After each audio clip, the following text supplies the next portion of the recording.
నాదత్తే కస్యచిత్ పాపం. పిల్లాడు అడిగాడు, నాన్న పాపం ఏమిటి, పుణ్యం ఏమిటి? పాపం చేసి కొంత పుణ్యం చేస్తే అకౌంట్ సెటిల్ అయిపోతుందా?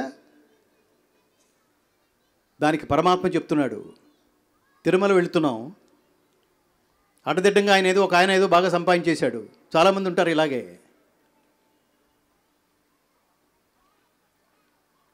తెల్లారి పేపర్లో వచ్చింది, ఒక అజ్ఞాత భక్తుడు 50 కోట్లు వేశాడు. అందులో లోపల నుంచి తెములుతోంది, ఒరే నువ్వు 5,000 కోట్లు మింగేసి జస్ట్ 50 కోట్లు వేస్తావా, నీ పిసినారితనం నీ అని లోపల నుంచి ఒకడు కెలుగుతున్నాడు. దాంతో ఇంకో 100 కోట్లు వేశాడు అందులో. వాడు మళ్ళీ లోపల వాడు ఇంకా కెలుగుతున్నాడు.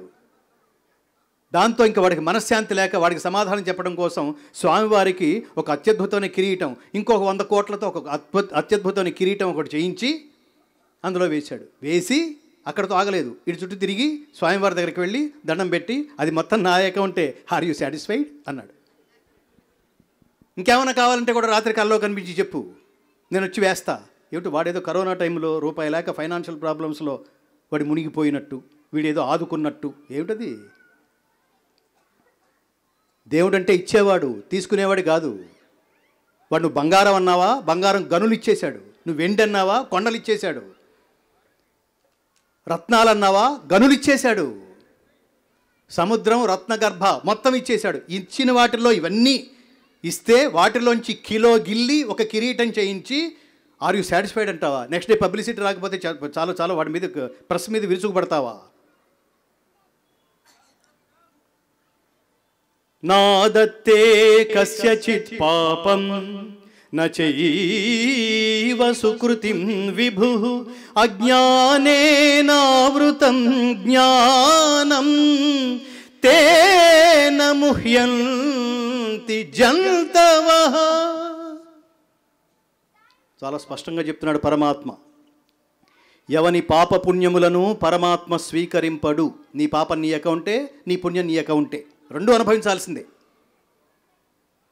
జపాలు తపాలు యజ్ఞాలు చేయటం వల్ల పెయిన్ ఇంటెన్సిటీ తగ్గుతుందేమో కానీ ఫలితం అనుభవించవలసిందే.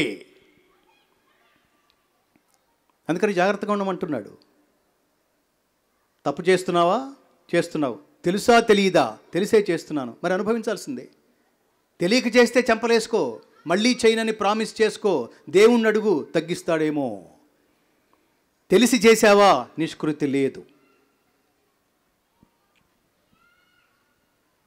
నాదత్తే కస్యచిత్ పాపం, ఎవని పాపపుణ్యములను పరమాత్మ స్వీకరింపడు. పాపం ఏమిటి? నీ అకౌంటే. పుణ్యం ఏమిటి? నీ అకౌంటే. ఫిజికల్గా మనం బ్యాంకులో దాచుకునే అకౌంట్ మనం ఎప్పుడు కావాలంటే అప్పుడు ఆ కార్డు తీసి గీకినప్పుడల్లా డబ్బు వస్తుంటుంది. కానీ ఇక్కడ పాపం పుణ్యం అనే అకౌంట్లో నువ్వు గీకడానికి లేదు. పరమాత్మే అవసరమైనప్పుడు డ్రా చేసి నీకు ఇస్తాడు, వాడు అవసరం అనుకుంటే. గుర్తుపెట్టుకోండి, God gives you what you deserve, not what you Dzire. దేవుడు కోరికని బట్టేవాడు, అర్హతను బట్టిస్తాడు. వాడికి క్యాస్ట్ ఫీలింగు లేదు, క్యాష్ ఫీలింగు లేదు.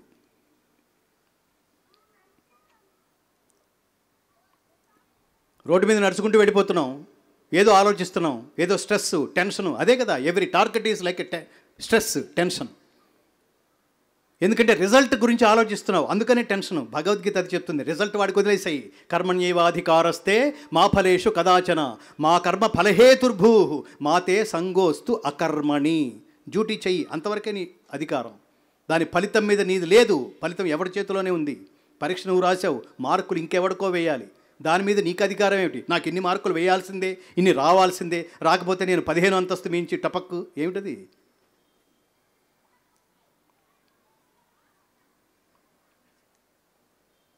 నీవు కర్మఫలమునకు కారణము కారాదు. ఎంత చాలా లాజికల్ పాయింట్స్ అవి. ఒక పని ప్రారంభించినప్పటి నుంచి ఒక పని పూర్తయ్యే లోపల ఎన్నో కుదిరితే, ఎందరో కలిస్తే తప్ప ఆ పని పూర్తి కానప్పుడు ఈ పనంతా ఫలితమంతా నా అకౌంట్లోనే వేసుకుంటాననటం అజ్ఞానం, మూర్ఖత్వం, అహంకారం. నేను డైరెక్ట్గా వచ్చేయలేదు కదా ఇవాళ. సుబ్బారావు గారు అనే మహాత్ముడి తలుపులో ఒక ఆలోచన రావడం, ఆయనకి పరమాత్మ దీని ద్వారా, ఈ వేదిక ద్వారా సందేశం అందించాలనే ఆదేశం ఆయనకి ఇవ్వడం, దాన్ని రాధాకృష్ణ గారికి చెప్పడం, దాన్ని సతీష్ గారికి చెప్పడం, ఈ సమయంలో నా ఆరోగ్యం బాగుండటం, నాకు కుదరటం, ఎన్ని కుదిరితే చూడండి, ఒక మంచి సౌండ్ సిస్టమ్ కుదరటం, ఈ వేదిక కుదరటం, ఈ పవర్ ఉండటం, ఈ మైక్ పని చేయటం, ప్రకృతి కూడా సహకరించడం వర్షం లేకుండా. ఇన్ని సహకరిస్తే ఒక పని అవుతున్నప్పుడు, మనుషులతో పాటు ప్రకృతి ఇన్ని సహకరిస్తేనే ఒక పని అవుతున్నప్పుడు, ఇదంతా ఎవడి సింగిల్ అకౌంట్లో వేస్తారు చెప్పండి?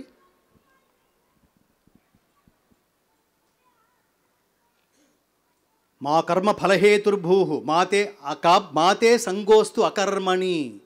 అంటే ఇప్పుడు ఇంత చేసి నా క్రెడిట్లోకి రానప్పుడు ఇంకా నేనెందుకు పని చేయాలి అనే విత్డ్రాయల్ టెండెన్సీ వద్దు, పనులు విరమించుకోవడం తగదు అంటున్నాడు. ఎలా ఉండాలట, పనిని ఎలా చేయాలట? పద్మపత్రమివాంభస, తామరాకును నీటి బిందువు అంటని రీతిగా పని చేస్తున్నాను, దాంతో నాకు అటాచ్మెంట్ ఏం లేదు, డ్యూటీ అంతే, ఆ పని జాగ్రత్తగా చేస్తానంతే, దాన్ని అతుక్కుపోయి చేయను. ఏ పని చేసినా ధర్మబద్ధంగా చెయ్యి, త్రికరణ శుద్ధిగా చెయ్యి, పని ఫలితం పరమాత్మదని భావించు, స్వార్థం మాని చెయ్యి, లోకహితం కోసం చెయ్యి. దాంతో అటాచ్మెంట్ లేకుండా చెయ్యి. ఇదే భగవద్గీత సారాంశం. భవబంధాలకి దూరంగా పనిని ఆచరించాలి. అసలు సాధ్యమైన ఇది అంటే సాధ్యమే. ఎప్పటికి సాధ్యం? ఆచరించడం స్టార్ట్ చేయండి ఈ రోజు నుంచే. బయలుదేరే ముందే అక్కడికి వెళ్తాను, ఆయన ఉంటాడు, ఏమవుతుందో, ఏమనుకుంటాడో, రియాక్ట్ అవుతాడేమో, దారంతా జర్నీ అంతా స్ట్రెస్సే. అక్కడికి వెళ్ళిన తర్వాత ఏమయ్యా బాగున్నావా, ఇవాళ ఈ పని చేయి, నేను అర్జెంటుగా ఊరు వెళ్ళాల్సి వస్తుంది అన్నాడు, ఫినిష్ అయిపోయింది. నువ్వు అనుకున్నంత ఏం జరగలేదు అక్కడ.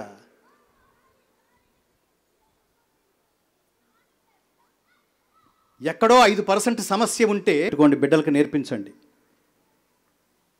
జై శ్రీరామ్. రెండవది జై శ్రీకృష్ణ. ప్రపంచానికి భగవద్గీత అనే కర్తవ్యోపదేశం సకల మానవాళికి దేశకాల జాత్యాదులకు అతీతంగా బోధించబడిన ఎక్స్పైరీ డేట్ లేని జీవిత పాఠం, కాలం చెల్లని జీవిత పాఠం. Edwin Arnold, max Muller, open hammer, warn Hastings, Einstein, Aldous Huxley, David ఫ్రాలే, మేము రోజు చదువుకుంటున్నాం అంటున్న వాళ్ళ చేత, పాశ్చాత్యుల చేత అనిపించుకుంటున్న భగవద్గీత అమెరికాలో న్యూజెర్సీలో శాటన్ హాల్ యూనివర్సిటీలో MBA చదివే స్టూడెంట్లకి భగవద్గీత అనే కోర్స్ మ్యాండేటరీ మిత్రులారా. అది మన దేశం గొప్పతనం. ఆ కోర్సు పేరు ఏ జర్నీ ఆఫ్ ట్రాన్స్ఫర్మేషన్. ఆ కోర్సు పేరు ఏ జర్నీ ఆఫ్ ట్రాన్స్ఫర్మేషన్.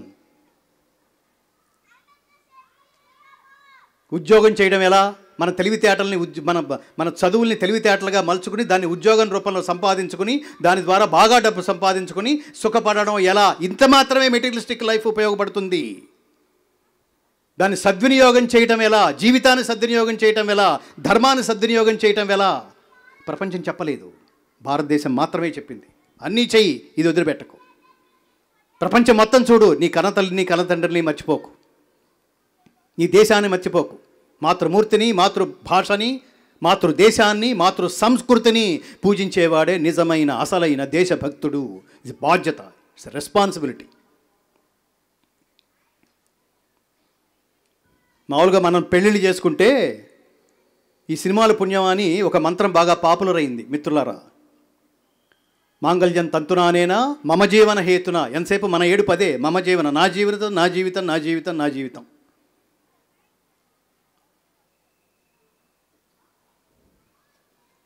ఇదే మంత్రం భద్రాచలంలో సీతారామ కళ్యాణం జరుగుతున్నప్పుడు ఏం చదువుతారో తెలుసా మిత్రులారా? మాంగళ్యం తంతునానేనా లోకరక్షణ హేతునా. వాళ్ళ కోసం కాదు, లోకం కోసం. అందుకని రామయ్య తండ్రి అయ్యాడు.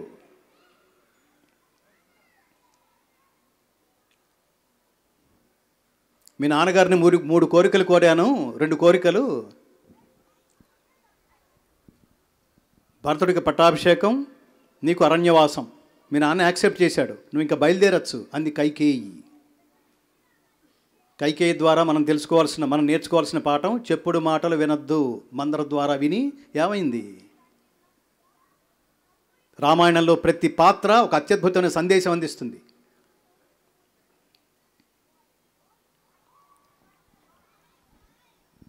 రాముడి ముఖంలో వాడి మొహంలో నెత్తురు చుక్క లేదురా అంటాము చూడండి. కానీ రాముడి మొహంలో ఎలాంటి చలనమూ లేదు.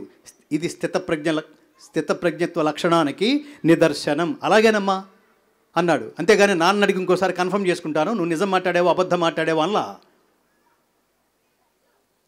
ఆయన వెళ్ళిపోతుంటే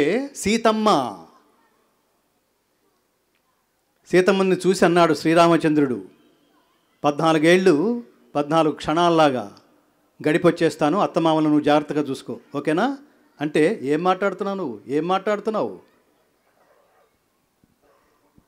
భర్త ఎక్కడుంటే భార్యకి అదే సుఖం కదా, అదే స్వర్గం కదా, ఈ ధర్మం నీకు తెలియదా, నేను కూడా వస్తాను ఒక క్షణం. అది కదా భార్యాభర్తలంటే. అధిక దుఃఖమైన ఆనందమైన కలిసి చెమ్మగిల్లు కనులు 2 ఆలుమగల జంట అట్లున్న ఎప్పుడే సౌఖ్య జీవనము సాధ్యమగును. సీతారాముల నుంచి నేర్చుకోవాల్సింది. ఇప్పుడు ఈ రోజుల్లో చూడండి, సాధ్యమేనాది? వీడిని చేసుకున్నాను, వాడెవడ సంబంధం కుదిర్చిన వాడిని అసలు ముందు పట్టరండి వాడిని. వీడిని చేసుకుంటే నాకు ఏ రోజు సుఖం ఉంది కనుక దీనికంటే వీడికంటే నాకు అసలు ముందు తెలుసుంటే ఆ రాజమండ్రి సంబంధాన్ని నేను ఖాయం చేసుకునేవాడిని. వీడిని చేసుకోవటం వల్ల ఏమాత్రం తేడా వచ్చినా వాడింకా దరిద్రం ఏదో అనుభవిస్తోంది పాపం ఆవిడెవరో, వాడిని చేసుకున్న ఆవిడ, అది తెలియదు వీడికి. ఆ అమలాపురం సంబంధమే, ఆ రాజమండ్రి సంబంధమే, ఆ కర్నూలు సంబంధం చేసుకుంటే నా బతుకు ఇంకా బ్రహ్మాండంగా ఉండేది. అది ఫీలింగ్. అసలు కాపురాలు మామూలుగా లేవు. వీడు తలుపు తీస్తూ ఆవిడ అటువైపే తిరిగి ఉంటుంది. వీడు చూడదు తలుపు చప్పుడైనా. వీడు తలుపు తీస్తూ టీవీ వంక చూసి ఓహో అందులో లీనమైపోయిందా, ఈ దరిద్రపు సీరియల్ ఎప్పుడు పోతుందో ఏమో అనుకుంటూ వీడు అడుగు పెట్టడం. ఆవిడేమో దరిద్రుడు సరిగ్గా టీవీ సీరియల్ నడుస్తున్నప్పుడే రావాలా, ఇంకో అరగంట లేట్ అయిన తర్వాత వచ్చి చావచ్చు కదా. బిగ్ బాస్ ఎంత ఇంపార్టెంట్.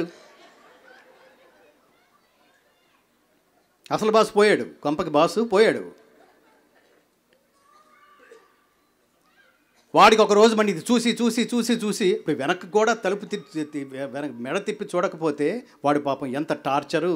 ఉదయం నుంచి సాయంత్రం వరకు ఆ ఫ్యామిలీని పోషించడానికి ఎన్ని అవమానాలో, ఎన్ని ప్లాస్టిక్ నవ్వులో, ఎంత టార్చరో, ఎంత టెన్షనో, ఎన్ని లక్ష్యాలో, ఎప్పుడు వస్తున్నాడో, ఎప్పుడు తింటున్నాడో. ఏమి బిగ్ బాస్ మోస్ట్ ఇంపార్టెంట్.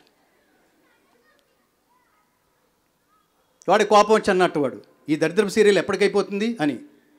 వెంటనే ఆవిడ చాలా కోపం వచ్చింది. నన్నేమైనా అనుగాని సీరియల్ అంటే మాత్రం అని వెంటనే అటు ఇటు చూసి పక్కన ఏదో చెంబు దొరికింది, ఆ చెంబు పెట్టి వాడి గుండు మీద ఒకటి వేసింది. వాడు కింద పడ్డాడు, కోమాలోకి వెళ్ళాడు, హాస్పిటల్లో ఉన్నాడు. తమిళనాడులో జరిగిన సంఘటన మిత్రులారా. ఇది రిలేషన్స్ ఇలా తగలడ్డాయి.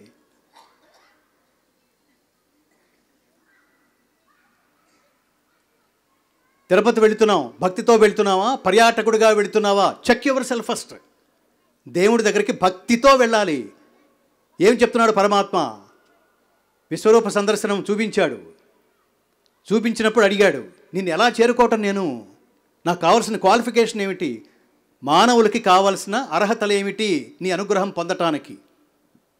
భక్త్యాతు అనన్యయా శక్య అహమేవం విధోర్జున జ్ఞాతుం ద్రష్టుం చ తత్వేన ప్రవేష్టుం చ పరంతప.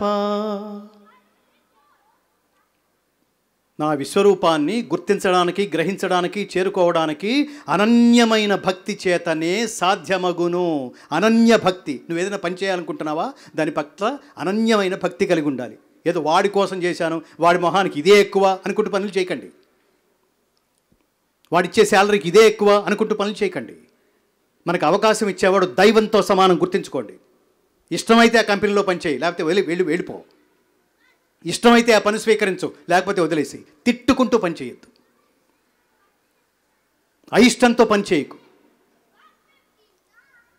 ఇష్టంతో చేసే పని ఉత్సాహాన్ని, శక్తిని, ఆరోగ్యాన్ని పెంపొందిస్తుంది, తెలివితేటల్ని పెంపొందిస్తుంది. ఇష్టం లేకుండా చేసే పని వీటన్నిటినీ పెంపొందించకపోగా అనారోగ్యాన్ని కలిగిస్తుంది. గుర్తుపెట్టుకోవాలి. అప్పుడు ఏమవుతుంది, నీకు పనే ఆనందం. అది గుర్తుపెట్టుకోవాలి. పనిని దేంతో చేయాలి? ప్రేమిస్తూ ఆనందంతో చేయాలి. 5 గంటలకు ఆఫీస్ అయిపోతుంది అనుకోండి. కొంతమంది చూడండి 4 గంటల నుంచే వాచి చూసుకుంటూ ఉంటారు. ఇంకా గంట ఉంది కానీ వాడు 4 గంటల నుంచి వాచి చూసుకుంటాడు. ఈ లోపల 4 సార్లు బాత్రూమ్కి వెళ్ళొస్తాడు, అక్కడ పౌడర్ రాసుకుంటాడు. ఇంటికి వెళ్ళేవాడికి పౌడర్ రాసుకోవడం వెళ్ళటం ఏమిటో తెలియదు. ఇంకొకడు 6 దాటిన తర్వాత కూడా అక్కడే ఉంటాడు. వాడు పక్కనాడు వస్తాడు, ఏంట్రా ఇంకా దుకాణం కట్టేయలేదు, 6 అయింది, వాచి చూసుకుంటున్నావా అంటే, ఏంటి అప్పుడే 6 అయిందా, నాకు ఇంకా కాస్త పని ఉంది, నువ్వు వెళ్ళు అంటాడు. నిన్నెవడో బాగు చేయలేడరా అంటాడు. అసలు బాగు చేయలేని వాడు వాడు. వీడి వల్ల వాడిని పనిలోకి తీసుకున్న కంపెనీకి 0. పని అలా చేయండి, డబ్బు వెనక వస్తుంది, దాని వెనక మనం పడద్దు.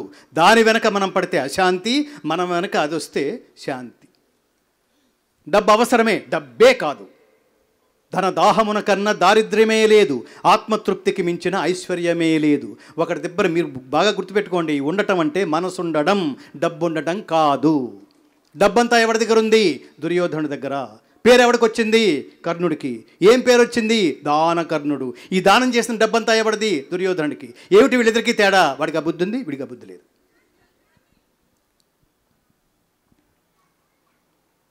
₹100 దానం చేయాలనుకుంటే మీరు బిడ్డల చేత చేయించండి. వాడికి తెలుస్తుంది, మా నాన్న కష్టంలో, మా నాన్న ₹100 సంపాదిస్తే అందులో ₹10 తనది కాదు అనుకుంటున్నాడు, అది సమాజంది అనుకుంటున్నాడు, అది అన్నార్థులకు ఇస్తున్నాడు.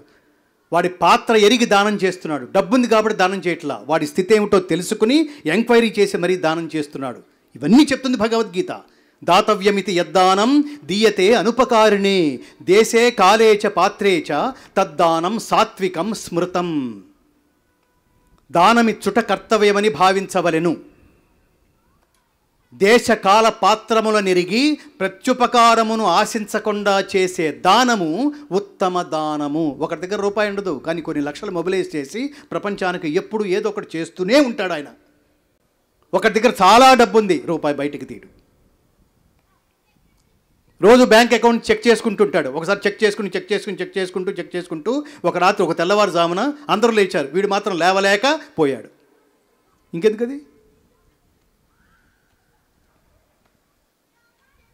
డబ్బుని సద్వినియోగం చేయకుండా కూడబెట్టి దొంగలకిస్తారో దొరలకిస్తారో ఒక మహాత్ముడు అంటాడు, తల్లి గర్భము నుండి ధనము తేడెవ్వడు, వెళ్ళిపోయేడి నాడు వెంటరాదు, లక్షాధికారైన లవణమన్నమే గాని మెరుగు బంగారము మృంగబోడు.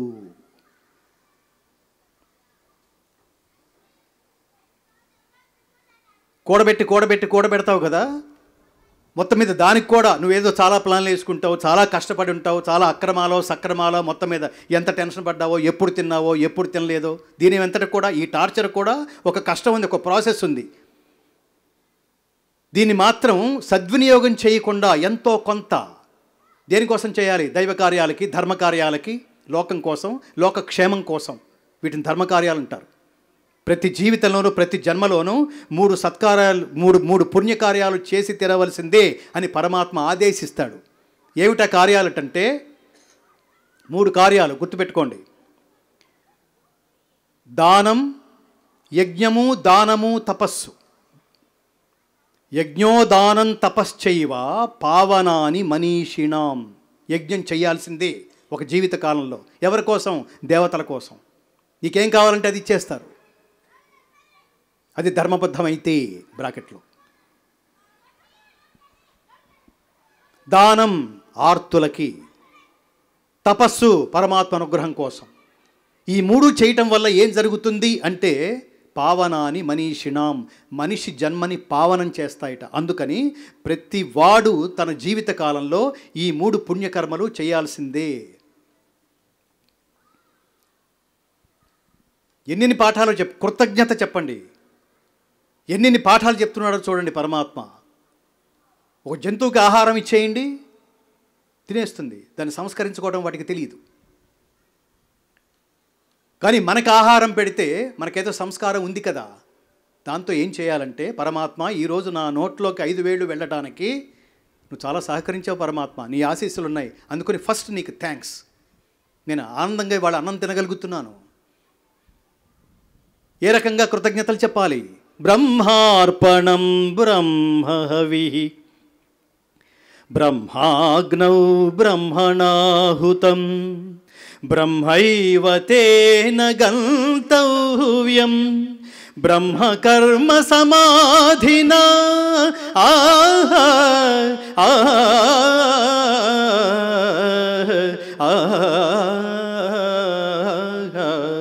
యజ్ఞపాత్రము బ్రహ్మము, హోమద్రవ్యము బ్రహ్మము, అగ్ని బ్రహ్మము, హోమము చేయువాడు బ్రహ్మము, బ్రహ్మకర్మ సమాధి చేత పొందదగు ఫలము కూడా బ్రహ్మమని ఏ తలంచవలయును. ఏమిటి బాటం లైన్? సృష్టిలో ప్రతి వస్తువు పరమాత్మ అంశే. బ్రహ్మం అంటే విద్య, బ్రహ్మం అంటే పరమాత్మ.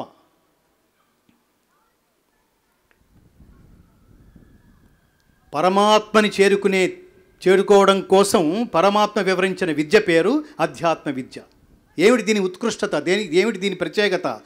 విద్యలన్నిటిలో కంటే పరమశ్రేష్టమైనది, ఉత్కృష్టమైనది అధ్యాత్మ విద్య. చాలా పెద్ద పదం అనుకోకండి. అధ్యాత్మం అంటే ఆత్మ. ఆత్మవిద్య అంటే పరమాత్మ గురించి తెలుసుకోవడం. ఎందుకు తెలుసుకోవాలి? ఒకరితో ఫ్రెండ్షిప్ చేస్తున్నావు అంటే వాడి క్యారెక్టర్ ఏమిటో తెలుసుకుంటావు. నువ్వు తెలుసుకున్న తర్వాత వాడితో ఫ్రెండ్షిప్ చేస్తాం. వాడి క్యారెక్టర్ బాగా నచ్చితే ప్రపంచానికి వాడిని పరిచయం చేస్తాం. ఇప్పుడు ఏమంటాం? వాడిని స్నేహితుడు. ఇంకా పెరిగిపోతే వీడి నా అద్భుతమైన అవుట్లెట్ అని మీకు నమ్మకం కుదిరితే వీడి నా ఆత్మీయుడు, కాన్ఫిడెంట్ అని ప్రకటించి ప్రపంచానికి పరిచయం చేస్తాం. వీడొక్కడే నాకు అత్యంత ఆత్మీయుడండి అని ప్రకటిస్తాం. మిగతా జస్ట్ ఫ్రెండ్స్ అంటే.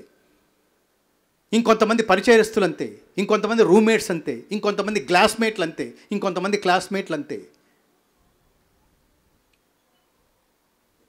అందుకని స్పిరిచువల్ రియాలిటీ ఏమిటో తెలియాలి. నేను ఎప్పుడు చెప్తుంటాను, ఉదయం 8 గంటల లోపల స్పిరిచువాలిటీకి, రాత్రి 8 గంటలు దాటిన తర్వాత స్పిరిచువాలిటీకి తేడా ఉంది. దాని గురించి మనం మాట్లాడుకోవట్లేదు. Start the day with God, end the day with God, fill the day with God. This is the way to God. దేవుడంటే ఎవరు, దేవుడంటే ఏమిటి, వాడిని చేరుకోవటం ఎలా అనుకోవాలి కదా. ఒక జీవితంలో ఏది మన చేతిలో లేదు. కరోనా టైంలో వెళ్ళిపోయిన వాళ్ళందరూ విపరీతమైన అసలు పాపం ఇమ్యూనిటీనే లేకపోలేదు.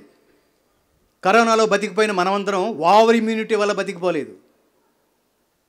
దైవానుగ్రహం అంతే. ఎందుకున్నామో ఇంకేదో ప్రయోజనం ఉంది, అది తెలుసుకోవాలి. ఇంకేదో ప్రయోజనం ఉంది, అందుకని చావు దాకా, అంచుల దాకా వెళ్ళొచ్చి కూడా మనం ఉన్నాము అంటే no, we have to start from now itself doing good things to the people. లోకానికి ఏదో చేద్దాం. జ్ఞానం లేనివాడు మళ్ళీ మావులే, అంతకుముందు ఎలా ఉన్నాడో తర్వాత కూడా అలాగే ఉంటాడు. అతి దుర్మార్గం ఏమిటంటే మానవత్వం విశ్వరూపం చూపించి కనిపించిన ఆపదలో ఉన్న ప్రతివాడిని ఆదుకోవలసిన కరోనా సమయంలో వ్యాపారాలు, వ్యవహారాలు, వ్యక్తులు మొత్తం, సమాజం మొత్తం దాదాపుగా సర్వనాశనం అయిపోయి శవాలు కుప్పలు కుప్పలుగా, బళ్ళు బళ్ళుగా లేచేసి వెళ్ళిపోతున్న టైంలో వాళ్ళతో కూడా ఆడుకుంది మెడిసిన్ అనే వ్యవస్థ. ఎంత దారుణమో చూడండి. డాక్టర్స్ గొప్పవాళ్ళు, కానీ వ్యవస్థలు చూడండి ఎన్ని కోట్లు. ఈ ఇంజెక్షన్ ఇంతకి నువ్వు కొంటేనే తప్ప, ₹1,00,000 కట్టు, 6 లక్షలు కట్టు, బెడ్ ఒక్కటే ఉంది, క్యూలో పందెం, బ్లాక్మెయిలింగ్. ఎలా సంపాదించేశారు చూడండి. మిగులుతుందా ఇది? అలా సంపాదించింది మిగులుతుందా ఇది? అలా సంపాదించడం వల్లే ఇవాళ ఇంత దారుణమైన స్థితిలో ఉన్నాను అని తెలుసుకోవడానికి కూడా జ్ఞానం ఉండాలి మిత్రులారా. జన్మ మృత్యు జరా వ్యాధి దుఃఖ దోషాను దర్శనం భగవద్గీత చెప్తుంది. జన్మ మృత్యు జరా, ముసలితనం, వ్యాధి, దుఃఖం, ఇలాంటి వాటినన్నింటినీ గుర్తించడము, గ్రహించటమే జ్ఞానము. నేను ఎందుకు పుట్టాను తెలుసుకోవటం జ్ఞానం. ఎందుకోసం పుట్టాను తెలుసుకోవటం జ్ఞానం. ఈ వార్ధక్యం ఏమిటి, ఇందులో వచ్చే ఈ వార్ధక్యం ద్వారా నేను పొందుతున్న ఈ క్షోభ ఏమిటి తెలుసుకోవడం జ్ఞానం. కనీసం ఒక జన్మలో ప్రారంభిస్తే తర్వాత జన్మలో అయినా ఈ కర్మ మొదలవుతుంది. ఈ కర్మ ఇక్కడి నుంచి కంటిన్యూ అవుతుంది. జీవితం కూడా సినిమానే మిత్రులారా. సినిమా ఇంటర్వెల్ ఎక్కడైతే ఆగిపోయిందో సెకండ్ హాఫ్ అక్కడి నుంచి మొదలవుతుంది. జీవితం కూడా అంతే, జన్మ కూడా అంతే. ఈ జన్మలో ఎక్కడైతే మీరు ఆపేశారో తర్వాత జన్మ అక్కడి నుంచి ప్రారంభం అవుతుంది. అది చెప్తున్నాడు పరమాత్మ భగవద్గీతలో. అంతకాలే చ మామేవా స్మరన్ ముక్త్వా కలేబరం యప్రయాతి సమద్భావం యాతి నాస్త్యత్ర సంశయః.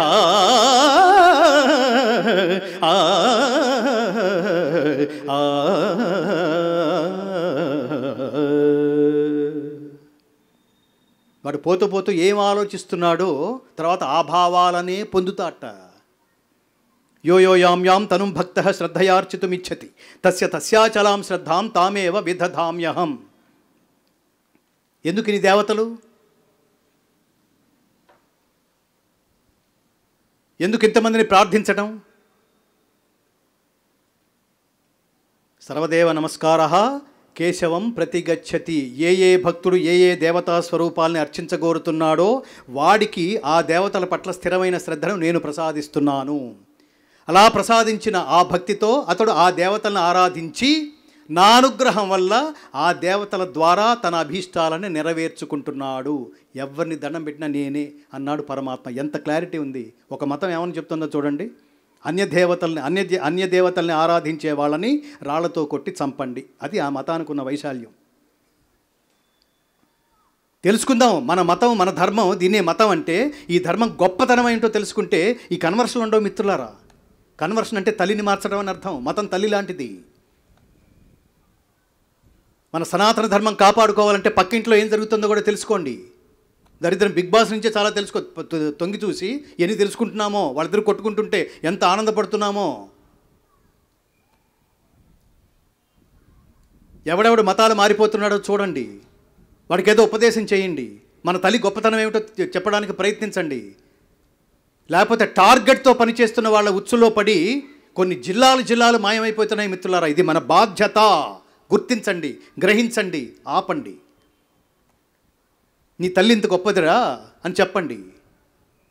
మిగతా మతాలు ఈ స్థితిలో ఉన్నాయిరా అని చెప్పండి. స్వామి వివేకానందని ఆయన ఉపన్యాసం అంతా అయిన తర్వాత మార్గరెట్ అనే ఒక ఆవిడ ఆయన దగ్గరకు వచ్చి, స్వామి నేను నా పేరు మార్చేసుకుని మీ దేశం వచ్చి మీ దేశ ప్రజలకు సేవ చేస్తాను తండ్రి. ఆవిడ పేరు సిస్టర్ నివేదిత. ఆయన అన్నాడు, నేను చెప్పింది ఇంతవరకు చెప్పింది చివరికి రామాయణంతో అన్న తర్వాత సీత ఏమవుతుంది అన్నట్టు నేను చెప్పిందంతా విని నీకు ఇది అర్థమైందా? నేను మతం మార్చడానికి వచ్చానా? నువ్వేంటి క్రిస్టియన్వా? అయితే బీ ఏ బెటర్ క్రిస్టియన్, అది చెప్పడానికి వచ్చా. నువ్వు ముస్లింవా? ముస్లిమ్స్ అందరూ నిన్ను గుర్తుపెట్టుకునే స్థాయిలో ఎదుగు, అది చెప్పడానికి వచ్చా. నా మతం, నా ధర్మం అది చెప్తోంది. నువ్వు ఎక్కడైతే ఉన్నావో నీ చుట్టుపక్కల వాళ్ళకి సేవ చేయి చాలు. ఈ మా దేశానికి వచ్చి సేవ చేయాల్సిన అవసరం లేదు. కానీ వినలేదు ఆవిడ. ఆయనతోనే వచ్చింది, ఈ దేశానికి సేవ చేసింది. ఆవిడ పేరుతో అనేక స్కూల్స్ కూడా ఉన్నాయి, కాలేజెస్ ఉన్నాయి.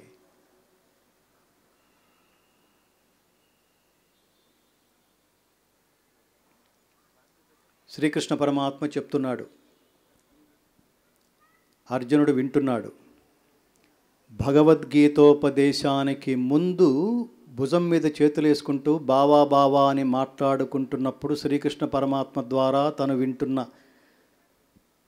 సంభాషణల భాషకి ఇప్పుడు భగవద్గీతోపదేశం పేరుతో తనకి ఇంత ఫ్రీక్వెన్సీలో మాట్లాడుతున్న వాంగ్మయానికి తేడా తెలుసుకున్నాడు అర్జునుడు. ఇప్పుడు అడుగుతున్నాడు, నువ్వు కాదు, నువ్వెవరో తెలుసుకోవాలని ఉంది. నా పక్కన కనిపిస్తున్న జస్ట్ కృష్ణుడు కాదు, నువ్వెవరో బెస్ట్ కృష్ణుడివి. నువ్వెవరో నాకు తెలుసుకోవాలనుంది. నీ విభూతి నాకు తెలియజేయి పరమాత్మ అన్నాడు. పరమాత్మ మొదలెట్టాడు, నీ ఆసక్తిని గమనించి చెప్తున్నాను విను. ఈ సృష్టిలో ఉన్న ఏ వస్తు విశేషాలలో నేను సమధికంగా ఉన్నానో చెప్తున్నాను విను. ప్రహ్లాదశ్చాస్మి దైత్యానాం కాలః కలయతామహం మృగాణాంచ మృగేంద్రోహం వైనతేయశ్చ పక్షిణాం. రాక్షసులలో ప్రహ్లాదుడు, గణకులలో కాలము, పక్షులలో గరుత్మంతుడు, మృగములలో సింహము నేనే, పర్వతములలో హిమాలయము నేనే, రాక్షసులలో ప్రహ్లాదుడు నేనే.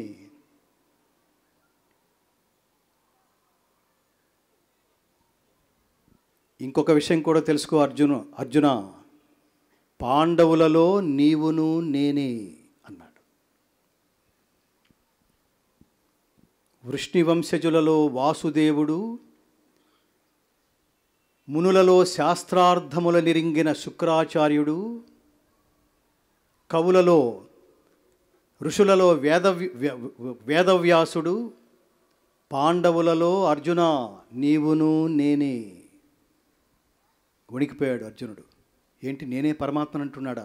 పరమాత్మ అంశ నాలో ఇంతగా ఉందా?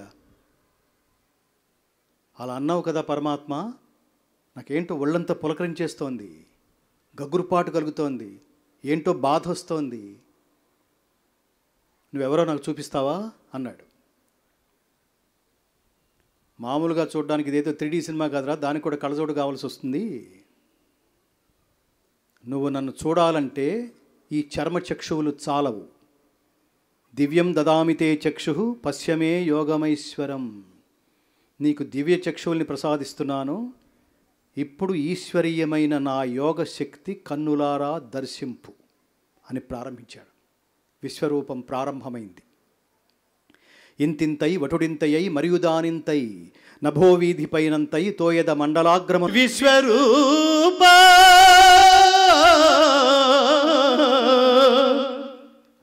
దంష్ట్రాకరాళాని చతే ముఖాని దృష్ట్వైవ కాలానలసన్నిభాని దిశో న జానే న లభే చ శర్మ ప్రసీద దేవేశ జగన్నివాస జగన్నివాస. దేవా ఎల్ల దేవతలు ఎల్ల ప్రాణులు కమలాసనుడైన ప్రజాపతియగు బ్రహ్మదేవుడు సమస్త ఋషులు వాసుకి మొదలుగా గల దివ్య సర్పములు నీ యందు నాకు గోచరమగుచున్నవి. విశ్వేశ్వర విశ్వరూప అట్లయ్యూ నీ ఆకారమును ఆది మధ్యాంతములను గుర్తింపజాలకున్నాను. కోరలచే భయంకరములై ప్రళయాగ్ని సమానములైన నీ ముఖములను చూచుట వలన నాకు దిక్కులు తెలియకున్నవి. దేవేశ సుఖమును పొందజాలకున్నాను, జగన్నివాస శాంతిని పొందజాలకున్నాను, ప్రసన్నుడవు కమ్ము. ఓ మహాత్మా, నీవు ఆదిదేవుడవు, పురాణ పురుషుడవు, ఈ జగత్తునకు పరమాశ్రయుడవు, సర్వజ్ఞుడవు, సర్వవేద్యుడవు, పరమధాముడవు, విశ్వవ్యాపివి. ఓ మహాత్మా, వాయువు, యముడు, అగ్ని, వరుణుడు, చంద్రుడు, ప్రజాపతి, ప్రపితామహుడును నీవే నీవే. నీకు సహస్ర వందనములు, మరల మరల వందనములు. వందనములు పరమాత్మా, వందనములు.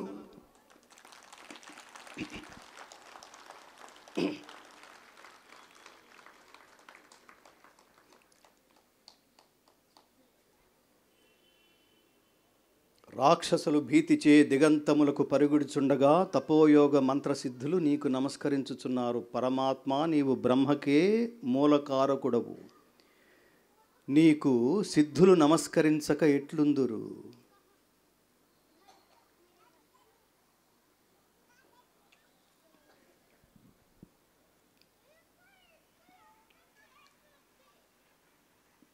విశ్వరూప సందర్శన యోగం వినడమే ఇది దర్శనానికి సంబంధించింది మిత్రులారా. మిగతావన్నీ ఉపదేశాలకు సంబంధించినవి. మోస్ట్ పవర్ఫుల్ చాప్టర్, అత్యంత శక్తివంతమైన అధ్యాయం భగవద్గీతలో విశ్వరూప సందర్శన యోగం. దర్శించవలసిందే, వినాల్సిందే.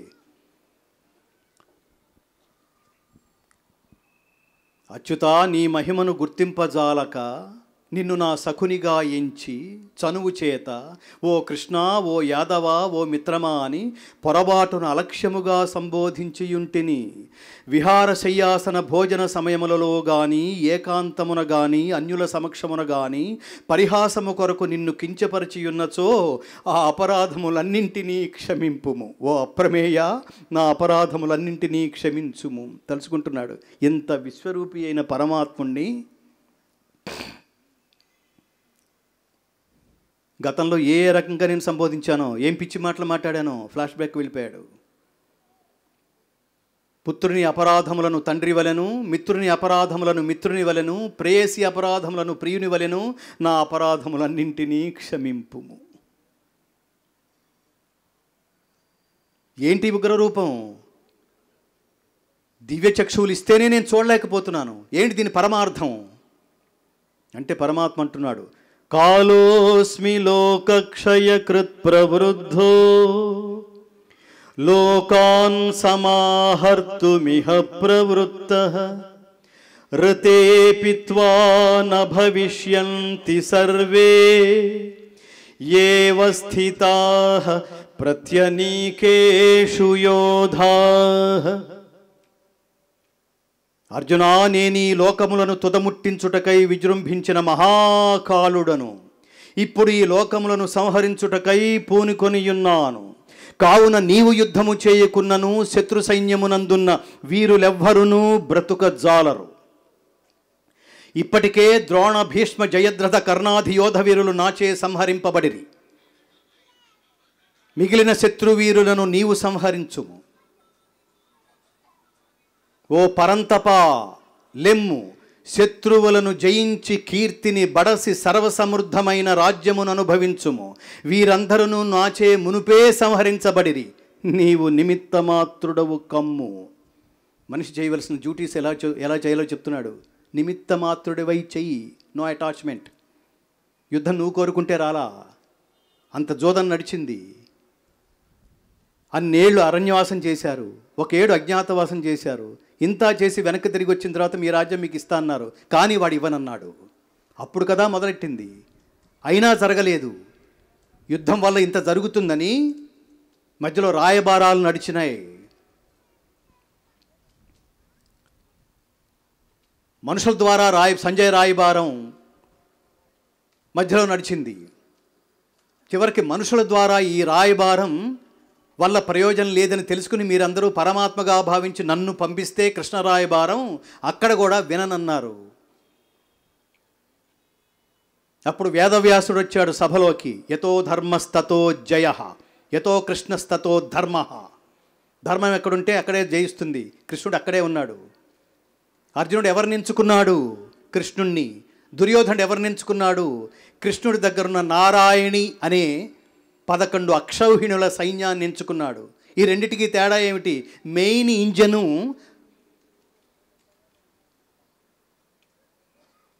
అర్జునుడు పట్టుకెళ్ళాడు, ఖాళీ పెట్టెలు దుర్యోధనుడు పట్టుకెళ్ళాడు. చూసారా?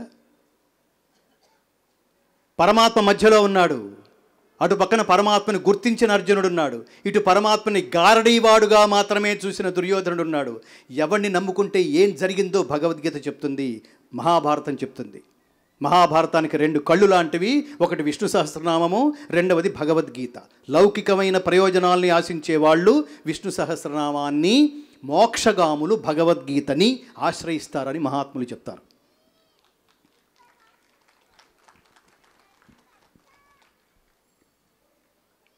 శివుడు విష్ణువు ఇద్దరు ఒకటే. ఇంకా ఏమైనా వేర్పాటు భావాలు ఏమన్నా ఉంటే బుర్రలోంచి తీసేయండి, సమాజంలోంచి.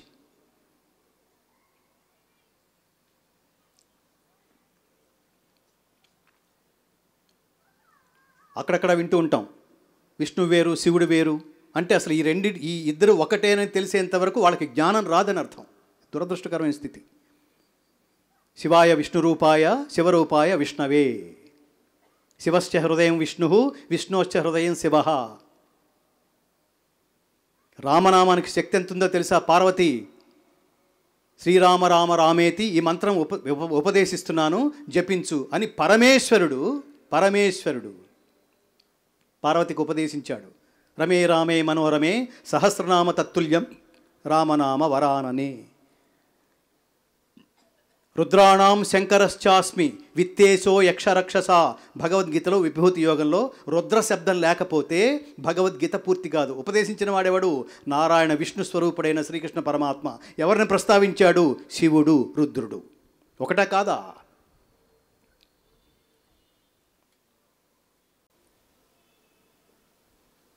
విష్ణు సహస్రనామంలో సర్వశర్వ శివస్థాణు.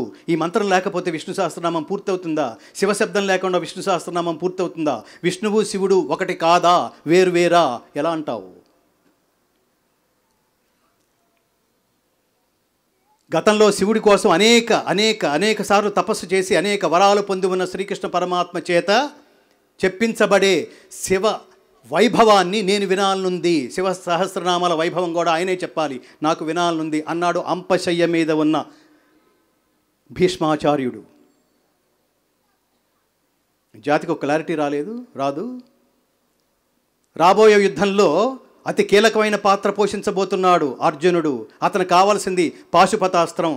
సలహా ఇచ్చేశాడు, శివుడి గురించి ఘోర తపస్సు చెయ్యి. సలహా ఇచ్చిన వాడెవడు? కృష్ణ పరమాత్మ. ఎవరికిచ్చాడు? అర్జునుడికి. ఎవరిని తపస్సు చేయమని? శివుణ్ణి.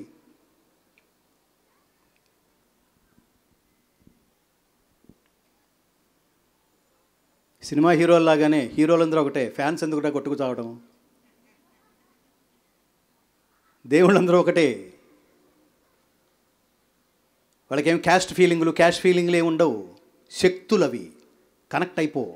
తపస్సు ద్వారా కనెక్ట్ అయిపో. ఏ శక్తిని కనెక్ట్ అయితే దాని తాలూకు శక్తి నీకు లభిస్తుంది.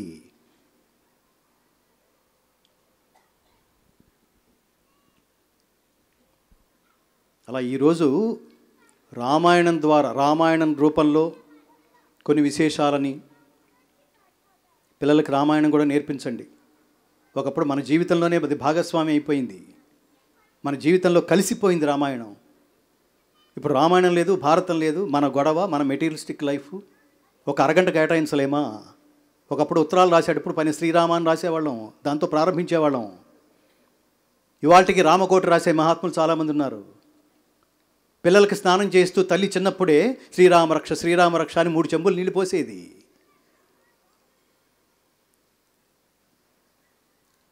వాడికి అన్నం పెడుతూ చిన్న నా బొజ్జకి శ్రీరామరక్ష అని బొజ్జ నిమిరేది. చెప్పిన పని బాగా చేస్తే రాముడు మంచి బాలుడు అని రాముని ప్రస్తావించేవాళ్ళు. చివరికి 2 స్నేహితులు కొట్టుకుని విడిపోతున్నప్పుడు కూడా నీకు నాకు రామ్ రామ్ అనేసేవాళ్ళు. ఎన్ని రూపాల్లో రాముని తలుచుకునేవాళ్ళమో. ఏమిటి ఇప్పుడు ఇది? భారతదేశానికి మళ్ళీ మనం ఆధ్యాత్మిక వైభవాన్ని సృజించాలంటే ప్రతి ఒక్కడూ ఆధ్యాత్మికతకి దగ్గరగా ఉండి తీరవలసిందే. తల్లిదండ్రులారా, మీకు నమస్కారాలు చేస్తూ మీ పిల్లల్ని ఆధ్యాత్మిక మార్గంలో నడిపించండి, వాళ్ళకి తెలియజేయండి. దీని సారాంశం ఇదిరా, దీనివల్ల ఎన్ని కష్టాలు ఎదురొచ్చినా మీరు చూడండి. ఔరంగజేబు ఏం చేశాడు? అధికారంలోకి రావడానికి సోదరులను చంపేశాడు, తండ్రిని కూడా చంపేశాడు. మరి ఇక్కడ తెల్లారి పట్టాభిషేకం అయితే శ్రీరాముని గెట్అవుట్ అంటే తల్లి ఏం చేయాలి? ఆయన కూడా నాకు హంసతూలికా తల్పాలు, కట్టిక బండ, అరణ్యాలు మొత్తం ఒకటే స్థితప్రజ్ఞత. నువ్వేం చెప్తే అది చేస్తానన్న, నువ్వు ఏం చెప్తే అది చేస్తానన్న. ఈడు వెళ్ళిపోయాడు, నెక్స్ట్ సీట్ నాదే అనుకోలే భరతుడు. నీ పాదుకలకి పట్టాభిషేకం చేస్తాను, అవి రాజ్యం వెళ్తాయి, మేమందరం సైనికుల్లా పనిచేస్తాం. ఏంటి అసలు వాత్సల్యం అది? ఆస్తుల కోసం తండ్రులను చంపేసే రోజులు చూస్తున్నాం, ఆస్తుల కోసం కొట్టుకుని విడిపోయే సోదరులను చూస్తున్నాం. ఏం నేర్చుకోవాలి అక్కడి నుంచి? ఎందుకు బతికుంది రామాయణం ఈ రోజు వరకు?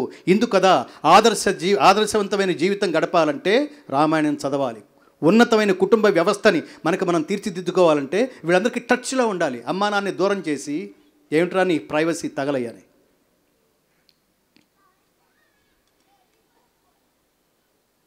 మాతృదేవో భవ, తల్లి దేవత. పితృదేవో భవ, తండ్రి దేవుడు. ఆచార్య దేవో భవ, గురువు దేవుడు. అతిథి దేవో భవ, లోకజ్ఞానం మన ఇంటికి వచ్చి నేర్పించే, మనతో పంచుకునే అతిథి దేవుడు. వీళ్ళని దేవుడితో పోల్చింది. ఎందుకని? దేవుడు క్యారెక్టర్ ఇవ్వడమే, తీసుకోవటం కాదు. వీళ్ళు కూడా ఇస్తారు, తీసుకోరు. తల్లికి బిడ్డకి జన్మనిస్తూ చాలా చోట్ల చూస్తున్నాం కదా మనం. బిడ్డకి జన్మనిస్తూ ప్రసవ వేదన భరించలేక బిడ్డకి జన్మనిచ్చి తల్లి మృతి. వింటున్నావా లేదా? అంటే దాని అర్థం ఏంటి? బిడ్డకి జన్మనివ్వాలని ఆలోచన ప్రారంభమైతేనే, గర్భం దాల్చే ముందే తను ఆత్మహత్యకి ప్రిపేర్ అయిపోయిందని అర్థం. తల్లిని మించిన దైవం ప్రపంచంలో ఏమన్నా ఉందా? నీకు జన్మనివ్వాలంటే తను జన్మని పణంగా పెట్టింది. ఏమిచ్చి రుణం తీర్చుకుంటావు ఆ తల్లికి? అలాంటి తల్లికి తల్లి రుణం తీర్చుకోవాలంటే మళ్ళీ జన్మెత్తి తల్లికి తల్లే పుడితే తప్ప తీరదన్నాడు ఒక మహానుభావుడు. ఒక బిడ్డను కంటే తల్లి యవ్వనం జారిపోయింది. రెండో బిడ్డను కంటే తల్లి యవ్వనం మిగతా యవ్వనం కూడా పూర్తిగా కోల్పోయింది. నీ కోసం గ్లామర్ని త్యాగం చేసిందిరా. నీకు జీవితం అంటే ఏమిటి, జీవితం అనే గ్రామర్ నీకు నేర్పించడం కోసం తన గ్లామర్ని కోల్పోయింది తల్లి. ఏం ఇచ్చి రుణం తీసుకుంటావు? బర్త్డే పేరుతో పుట్టినరోజు అని కేకులు కోస్తున్నారు. నీ పుట్టినరోజు కాదు, నీ తల్లికి మళ్ళీ పుట్టినరోజు. నీ జన్మ కాదు అది, నీ తల్లికి పునర్జన్మ. నీ బర్త్డే కాదు, నీ తల్లికి రీబర్త్డే. అమ్మకాళ్ళకి నమస్కారం చేయండి. ఊరుకోరు. శతమానం భవతి. ఎక్కడ వేరే ప్రపంచాలు ఈ సంస్కృతులు, ఈ సంస్కారాలు లేవు మిత్రులారా. పెద్దవాళ్ళకి షేక్ హ్యాండ్లు ఇస్తారేంటి పిల్లలకి? తల్లిదండ్రులు పిల్లలకి నేర్పించవలసింది అదేనా? షేక్ హ్యాండ్లు ఎవరెవరికి ఇస్తారు? సమవుజ్జీకి ఇవ్వాలి, స్నేహితులకి ఇవ్వాలి. చిన్నపిల్లలు పెద్దవాళ్ళకి ఇవ్వడం ఏమిటి? గురువుకి షేక్ హ్యాండ్ ఇవ్వడం ఏంటి? గురువుని వీడేళ్ళు కావలించుకోవడం ఏంటి? వాడికి ప్రీతి అయితే, గురువుకి మక్కువ కలిగితే, ప్రీతి కలిగితే తను చెప్పింది యథాతథంగా గ్రహించి ఆచరించగలిగే జ్ఞానం విద్యార్థికి ఉంటే అర్జునుడిలాగా, అక్కడ శ్రీకృష్ణ పరమాత్మ జగద్గురువు, ఇక్కడ అర్జునుడు ఉత్తమ శిష్యుడు. ఒకటి రకంగా చెప్తే ఇంకో రకంగా అర్థమయ్యే శిష్యుడు కాదు. ఏం చెప్తున్నాడో దాన్ని యథార్థంగా గ్రహించి ఆచరించగలిగే సవ్య సాచి అర్జునుడు. మామూలువాడు కాదు. జీవితంలో ప్రతివాడు అర్జునుడిలాగా బతకాలి. పితృదేవో భవ, ఎప్పుడు తిన్నాడో తెలియదు, ఎప్పుడు తింటున్నాడో తెలియదు, ఎన్ని అవమానాలో తెలియదు, అలా సంపాదించాడు. తనకేదో చాలా కోరికలు ఉన్నాయి, అన్నీ పోస్ట్పోన్ చేసేసుకున్నాడు. ఎందుకని? తెల్లారులేస్తే 5 లక్షల ఫీజు కట్టాలి నాన్న అన్నాడు ముందు నిలబడి. మొత్తం త్యాగమే జీవితం అంతా. ఏమి సుఖపడ్డాడు? ఇప్పటికీ నడుస్తూనే ఉన్నాడు, ఆటోల్లో తిరుగుతూనే ఉన్నాడు.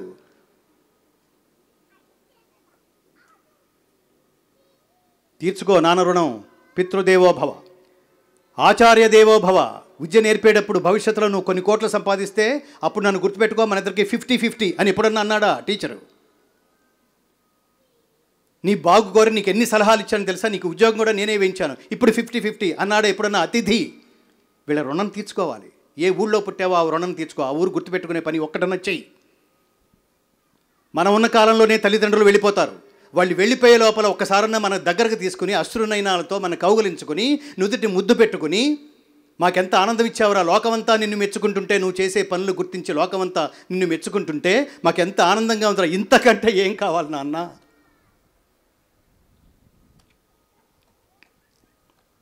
అని తల్లిదండ్రులు మనల్ని మెచ్చుకునేట్టుగా నువ్వు గిఫ్ట్ ఇవ్వగలిగితే that should be the best gift to your parents. అంతే తప్ప ఇవాళ మార్కెట్లో iPhone 24 Max ఉంది కాబట్టి నన్ను బాగా కష్టపడి కన్నావు కదా అమ్మా, ఎవరో చెప్పాడు మన ఒక ఆయన, ఇంత కష్టపడ్డావట, అందుకని ఇప్పుడు ఈ iPhone తీసుకో, ఇదే గిఫ్ట్ అంటే ఏమంటుంది ఆవిడ?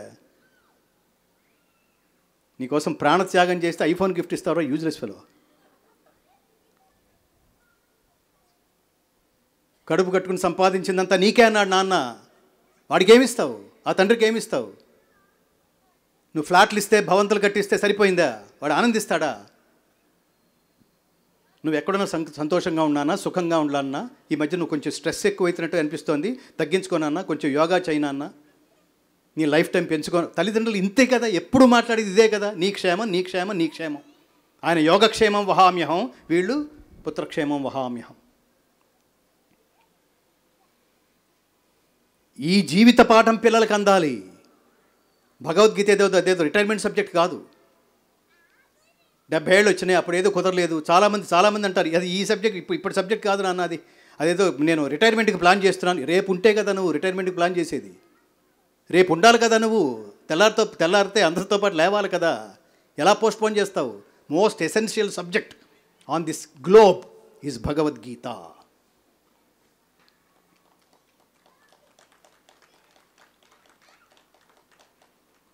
నేను గతంలో జర్నలిస్ట్గా పనిచేశాను మిత్రులారా. ఈనాడు అనే సంస్థలో జర్నలిస్ట్గా పనిచేశాను. తృప్తి కలగల.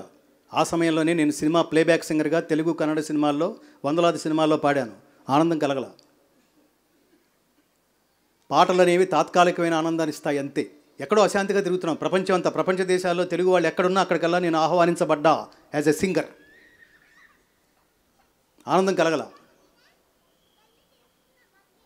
మీరు నెక్స్ట్ లెవెల్ అంటే ఏమిటో తెలుసుకున్నంత వరకు, మీకు తెలిసేంతవరకు ఉన్న లెవెలే అల్టిమేట్ లెవెల్ అనుకుని ఒక సేఫ్ గేమ్ ఆడేస్తూ అందులో పడి కొట్టుకుపోతూ ఉంటాం. నెక్స్ట్ లెవెల్ అంటే ఏంటో తెలియాలి. లైఫ్కి బాటమ్ లైన్ అంటే ఏమిటో తెలియాలి.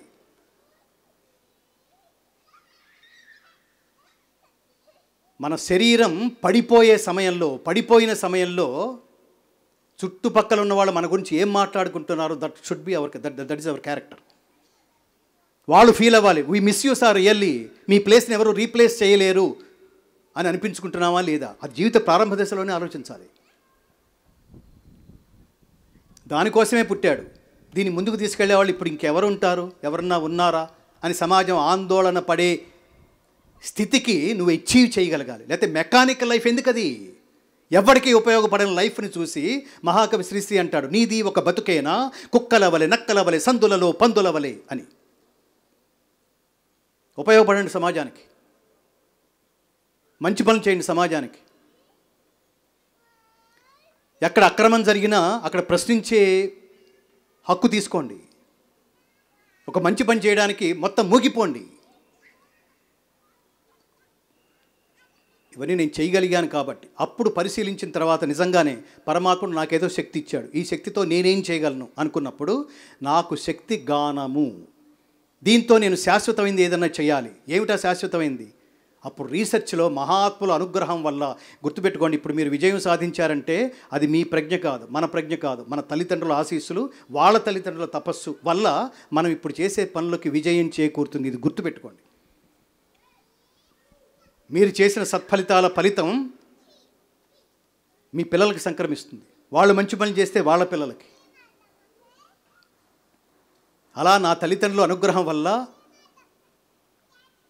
వాళ్ళ తల్లిదండ్రుల అనుగ్రహం వల్ల నాకు స్ఫురించింది, ఈ ప్రపంచంలో అసలు ముందు మనుషుల ఐడియాలజీ మారాలి. మార్చడానికి ఒకే ఒక్క సబ్జెక్ట్ ఈ ప్రపంచంలో, ఒకే ఒక్క పాఠం భగవద్గీత.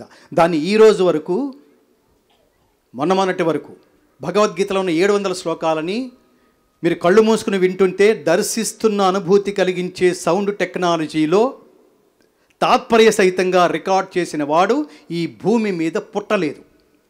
దీన్ని ప్రపంచానికి అందించలేదు.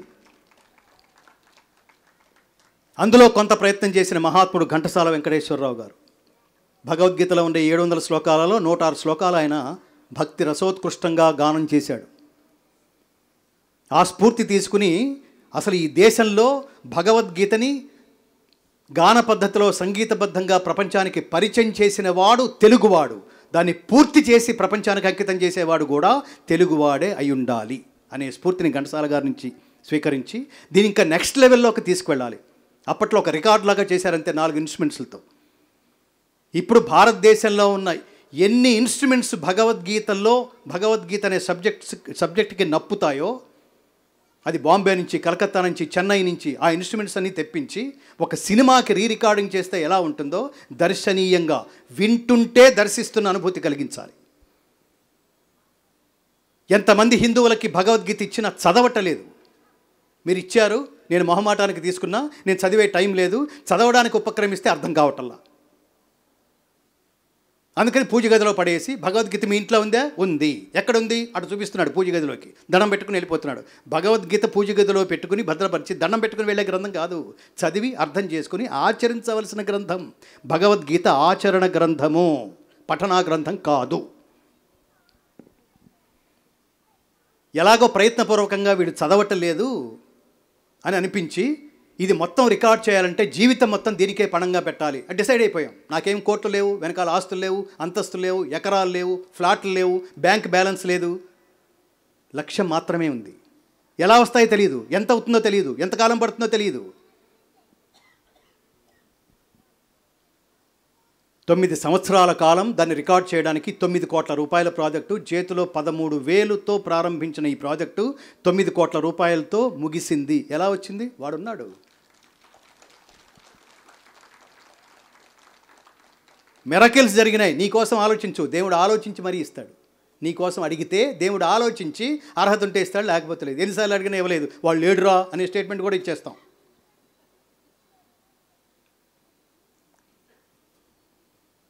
లోకం కోసం అడుగు, నీకు వాడికి కల్పించేస్తాడు.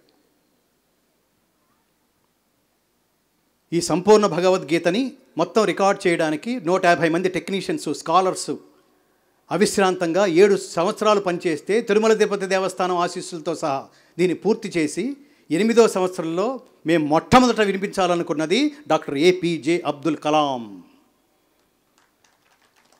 ఆయన విని కొన్ని శ్లోకాలను ఆయన వ్యక్తిగతంగా మా చేత పాడించుకుని ఆయన ఒక మాట అన్నాడు, ప్రపంచంలో ఎవరికి ఏ సందేహం వచ్చినా భగవద్గీత చదివితే మొత్తం ఆల్ క్లియర్. మీరు ఇంటర్నెట్లోకి, నేను ఏదో మామూలుగా కబుర్లు చెప్పడం కోసం చెప్తుంది కదా, ఇంటర్నెట్లోకి వెళ్ళండి, ఆయన ఒపీనియన్ మీకు అర్థమవుతుంది. Doctor APJ Abdul Kalam comments on Bhagavadgita of LV Gangadhara Shastri. ఆయన ఒక మాట అన్నాడు, నన్ను లక్ష్యం వైపుకి నడిపించిన, నడవడానికి నాకు స్ఫూర్తినందించిన మొదటి ఉద్గ్రంథం భగవద్గీత. అబ్దుల్ కలాం. సార్వజనీనత లేకపోతే ఆయన మాట అంటాడా? ఒక మతానికి సంబంధించిన, ఒక వర్గానికి సంబంధించిన, ఒక దేశానికి సంబంధించిన గ్రంథమా ఇది? దీని స్వార్థపరులైన దుర్మార్గులైన ఎంతమంది కలిస్తే ఇవాళకి భగవద్గీత పార్లమెంట్లో ప్రవేశపెట్టలేక, భగవద్గీత జాతీయ గ్రంథంగా నోచుకోక ఎంత దారుణమైన స్థితిలో ఉన్నాం. మనం ఎంత పడుకుని నిద్రపోతున్నాం. ఒక ఉద్యమం చేస్తేనే తెలంగాణ రాష్ట్రం ఏర్పడినప్పుడు హిందువులంతా ఏకమైతే భగవద్గీతను మనం కాపాడుకోలేమా? ప్రపంచంలో ఏ గ్రంథానికైనా పుట్టినరోజు పండుగ జరుపుకోవడం ఎక్కడైనా చూసామా? ప్రపంచంలో ఏ గ్రంథానికైనా పుట్టినరోజు పండగ జరుపుకోవడం చూసామా?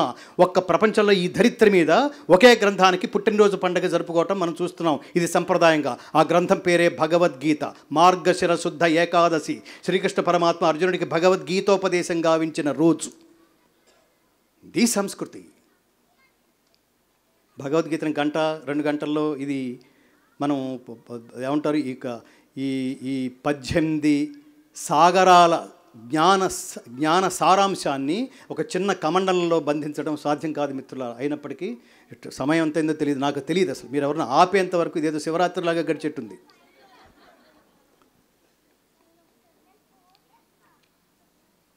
భగవద్గీత ఫౌండేషన్ అనే ఛత్రం నుంచి ప్రస్తుతం తెలుగు భగవద్గీత మీరు వినాలనుకున్న వాళ్ళు భగవద్గీత foundation.org సైట్కి వెళ్ళి మీరు సబ్స్క్రైబ్ చేసుకుని వినొచ్చు.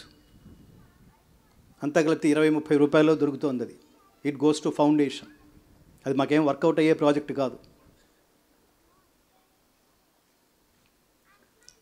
రెండోది మీకు మేము నివేదించదలుచుకుంది, ప్రస్తుతం భగవద్గీత కేవలం భారతీయుల సొత్తు మాత్రమే కాదు, ప్రపంచ మానవాళికి బోధించింది.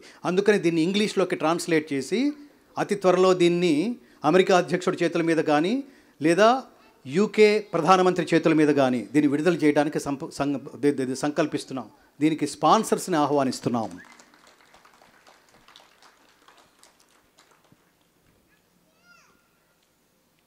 చేయూతనివ్వండి ఈ ప్రాజెక్టుకి, భగవద్గీత ఫౌండేషన్కి. ఆసక్తి ఉన్నవాళ్ళు ప్రపంచంలో ఎంతో ఖర్చు పెడుతూ ఉంటాం.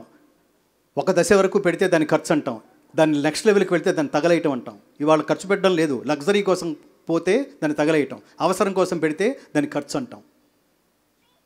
మహానుభావులు ఎవరన్నా ఉంటే వాళ్ళని ముందుకు తెప్పించండి. భగవద్గీత ఫౌండేషన్కి 80G స్టేటస్ ఉంది. 80G అంటే అందరికీ తెలిసిందే, ఇన్కమ్ ట్యాక్స్ ఎగ్జంప్షన్ స్టేటస్. ఇతర దేశాల నుంచి చేయాలనుకున్నా కూడా దీనికి FCRA పరిస్థితి ఉంది. కానీ స్టిల్ ఆర్థికంగా మేము చాలా సమస్యలు ఎదుర్కొంటున్నాం. ఒక ప్రాజెక్ట్ కూడా ముందుకు తీసుకువెళ్ళే పరిస్థితి లేక ఆర్థికంగా. Please support. మన కోసం కాదు, లోకం కోసమే. ఇవాళ జనరేషన్ వినాలంటే ఖచ్చితంగా ఇంగ్లీష్లో చెప్పాల్సి వస్తుంది. ఇది ఇంకా దురదృష్టం. కృష్ణం వందే జగద్గురం ఏం ట్రాన్స్లేట్ చేస్తాం దాన్ని ఇంగ్లీష్లో రాసుకుని పిల్లలు కృష్ణం వన్డే జగద్గురు అని చదువుతున్నారు. ఇదో కర్మ. వాడు వన్డే జగద్గురు కాదురా, లైఫ్ టైం జగద్గురు అని చెప్పాల్సి వస్తుంది. ధర్మం ఏం ట్రాన్స్లేట్ చేస్తావు? కర్మ ఏం ట్రాన్స్లేట్ చేస్తావు? కాళ్ళకి మట్టెలు ఏం ట్రాన్స్లేట్ చేస్తావు? మంగళసూత్రం ఏం ట్రాన్స్లేట్ చేస్తావు?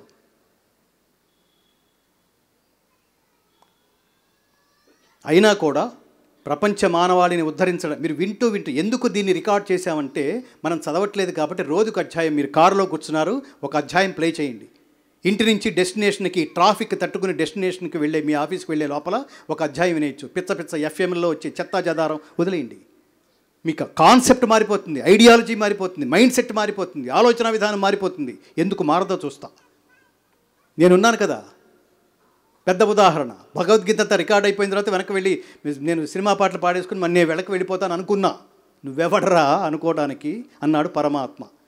7 సంవత్సరాల్లో మైండ్ సెట్ మారిపోయింది. హరిని కీర్తించు నా నాల్క నరుని కీర్తించదు. అన్నమయ్య ఎందుకన్నాడు అప్పుడు అర్థమైంది నాకు. నన్ను దోచుకొందు. ఎన్నిసార్లు దోచుకుంటాం? ఎన్ని సంవత్సరాలు దోచుకుంటాం? ఈ పాటలు పాడి అరిగిపోయి అక్కర్లా. పరమాత్మ వైభవాన్ని, పరమాత్మ జాతికి అందించిన సందేశం ఏమిటో చెప్పాలి. అన్నమయ్య పరమాత్మని మాత్రమే స్తుతించాడు.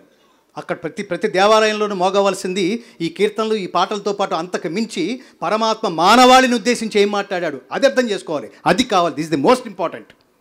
స్వార్థం పెరిగిపోయింది.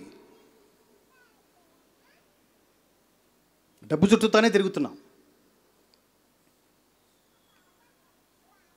కాబట్టి దీన్ని ప్రపంచంలో వివిధ భాషల్లో కృష్ణుడు పుట్టిన మధురకి చేర్చాలనే ఆలోచన. దానికి హిందీలో రికార్డ్ చేయాలి. కృష్ణుడు పరిపాలించిన ద్వారకకి చేర్చాలి ఈ సంగీతభరిత భగవద్గీత. ప్రతి దేవాలయంలోనూ ఇది మారుమోగాలి. అక్కడ కూర్చుంటాం, చాప్టర్ అయ్యేంత వరకు లేవడవాడు. ఆ టెక్నాలజీలో రికార్డ్ చేశాం. ఒకసారి విని చూడండి. మీరు ఇంటర్నెట్లో మీరు వినాలనుకున్నప్పుడు మీరు మొట్టమొదటిగా వినాల్సింది విశ్వరూప సందర్శన యోగం. తర్వాత మీరు మొదటి నుంచి మొదలెట్టండి. ది పవర్ ఆఫ్ గాడ్ ఏమిటో తెలుస్తుంది. ఎంత సహేతుకంగా మాట్లాడతాడో పరమాత్మ తెలుస్తుంది.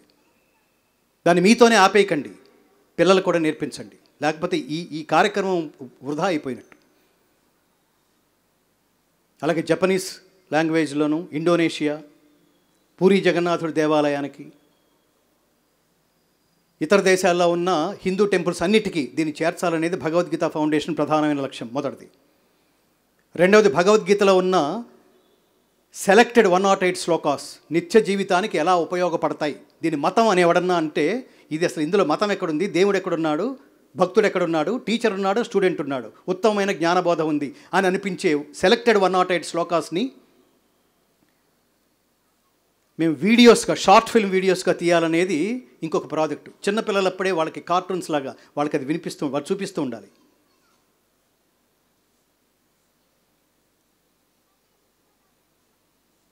ఫైనల్గా ఏమిటంటే, ప్రపంచం అత్యధిక ప్రాంతం అజ్ఞానాంధకారంలో ఉన్న సమయంలో భగవద్గీత పేరుతో జీవన కర్తవ్య బోధని ప్రపంచానికి అందించిన శ్రీకృష్ణ పరమాత్మకి దేవాలయం, ఆయన బోధించిన జీవిత పాఠమైన భగవద్గీతకి విద్యాలయం, బడి గుడి. This is our ultimate concept of Bhagavad Gita foundation in 108 acres. ఇవన్నీ ప్లానింగ్స్. ఏ మహాత్ముడు చేయూత అందిస్తాడో, ఏ ప్రభుత్వం వాళ్ళ ప్రియారిటీస్ తెలుసు కదా మనకి.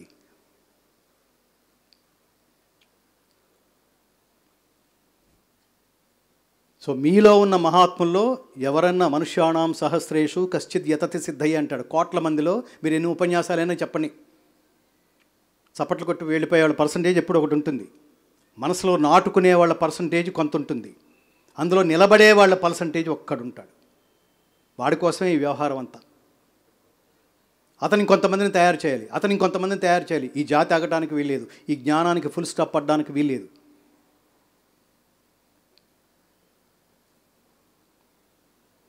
కాబట్టి ఈ వివరాలని ఫౌండేషన్కి సహాయం చేయాలనుకునే వాళ్ళకి వాళ్ళు పొందాలనుకున్న వివరాలని మాకు తెలియచేయచ్చు, మా ఫోన్ ద్వారా తెలియచేయచ్చు, మా మిత్రుల ద్వారా తెలియచేయచ్చు. మా ఫౌండేషన్ ఇక్కడే ఉంది, Banjara hills road number 5, Bhagavad Gita Gita Kshetram. మీరు కాసేపు గడపాలంటే అక్కడికి రావచ్చు. ఫౌండేషన్ తలపట్టిన కార్యక్రమాల గురించి మీరు తెలుసుకోవాలనుకుంటే అక్కడికి మీరు విచ్చేయచ్చు. కుటుంబంతో, స్పిరిచువల్లీ రిలేటెడ్ పీపుల్తో, స్నేహితులతో రావచ్చు. ఇప్పటిదాకా నేను పాడాను లేదా నేను చెప్పాను, మీరు విన్నారు. ఇప్పుడు చివరిగా కృష్ణ భజనతో ఈ కార్యక్రమం ముగిద్దాం. ఇప్పుడు అందరం కలిసి పాడదాం. నేను పాడితే మీరు వింటే పాడిన వాడిని గాయకుడని, విన్నవాళ్ళని శ్రోతలని అంటాం. ఇప్పుడు మనందరం కలిసి పాడితే ఒకడు వింటాడు. ఇప్పుడు ఈ పాడే వాళ్ళందరూ చేసేదాన్ని భజన అందాం, వినేవాడిని శ్రీకృష్ణ పరమాత్మ అందాం. ఈ భజన మొదటి వాక్యం నేనంటాను, రెండవ వాక్యం మీరు అనండి.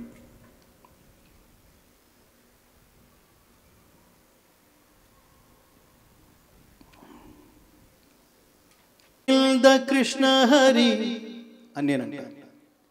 గోపాల జై జై అని మీరు అనాలి. రాధారమణ హరి నేనంట. గోపాల జై జై మీరనండి. పాండురంగ హరి గోపాల జై జై. నారాయణ హరి. సూపర్. అంతకంటే బాగా పాడకండే, ఎందుకంటే నాకు మళ్ళీ అసూయ వచ్చేస్తుంది. మా ఫ్లాట్స్లో ఉన్న వాళ్ళే మీకంటే అద్భుతంగా పాడుతున్నారండి, నెక్స్ట్ ఇయర్ మీరు వద్దు, మా వాళ్ళతోనే సరిపెట్టుకుంటామనే ప్రమాదం ఉంది. సర్వోపనిషదో గావో దోగ్ధా గోపాలనందన పార్థోవత్స సుధీర్భోక్తా దుగ్ధం గీతామృతం మహత్. ఉపనిషత్తులన్నీ గోవులు. గోపాలనందనుడైన శ్రీకృష్ణ పరమాత్మ పాలు పితుకువాడు. అర్జునుడు లేగదూడ. మహత్తరమగు గీతామృతము పాలు. సద్బుద్ధి కల జిజ్ఞాసువులే ఆ గీతామృతాన్ని త్రాగేవారు. మీకు పరమాత్మ ఆయుష్, ఆరోగ్యం, సంపద, ఐశ్వర్యం, విజయం, స్థిరమైన నీతి ఇలాగే ఇచ్చి కాచి ప్రసాదించి రక్షించుగాక అని చెబుతూ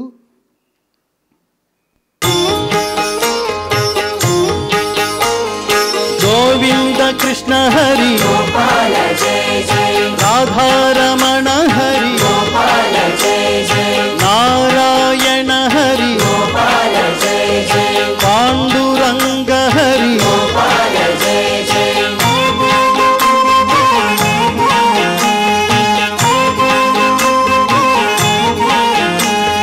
శంఖ చక్రధర గోపాల జయ జయ, ఆశ్రిత వత్సల గోపాల జయ జయ, ద్వారకాధిపతి గోపాల జయ జయ, విశ్వమంగళ విభో గోపాల జయ జయ,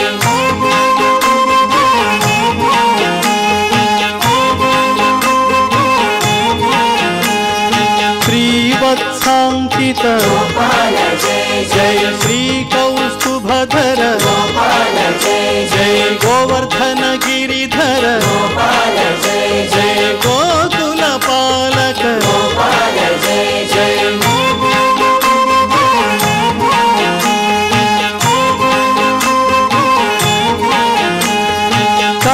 కంసదర్పహరి గోపాల జయ జయ, కాళీయ మర్దన గోపాల జయ జయ, దుష్ట శిక్షణ హరి గోపాల జయ జయ, శిష్ట రక్షణ హరి గోపాల జయ జయ,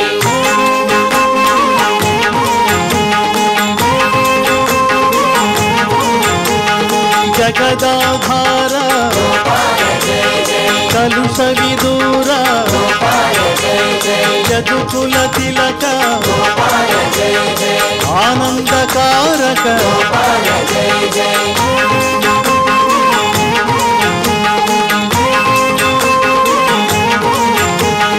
నవనీత చోర గోపాల జయ జయ, వేణుగాన ప్రియ గోపాల జయ జయ, పురాణ పురుష గోపాల జయ జయ, ముని జన సన్నుత గోపాల జయ జయ,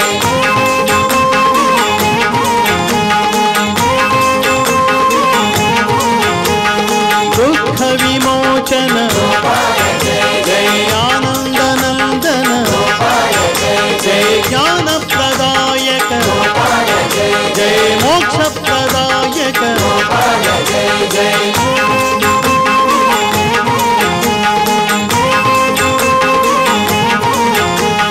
దేవకి ప్రియ సుత గోపాల జయ జయ, యశోదనందన గోపాల జయ జయ, వసుదేవా ప్రియ గోపాల జయ జయ, సుందర సుమధుర గోపాల జయ జయ,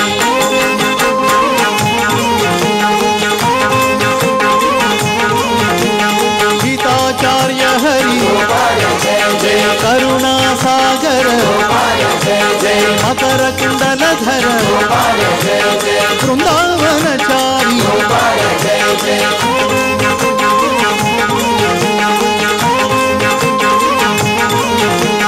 రుక్మిణీ వల్లభ గోపాల జయ జయ, సత్యభామా ప్రియ గోపాల జయ జయ, గోపీ జనహిత గోపాల జయ జయ, పతిత పవన హరి గోపాల జయ జయ,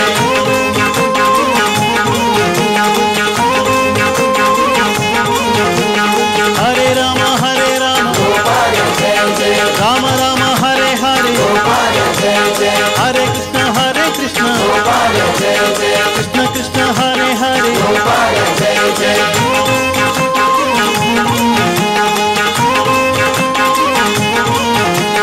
ముకుంద మాం పాహి గోపాల జయ జయ, గోవింద మాం పాహి గోపాల జయ జయ, మురారి మాం పాహి గోపాల జయ జయ, మాధవ మాం పాహి గోపాల జయ జయ, గోవింద కృష్ణ హరి గోపాల జయ జయ, రాధారమణ హరి గోపాల జయ జయ, జయ శ్రీకృష్ణ భగవాన్ की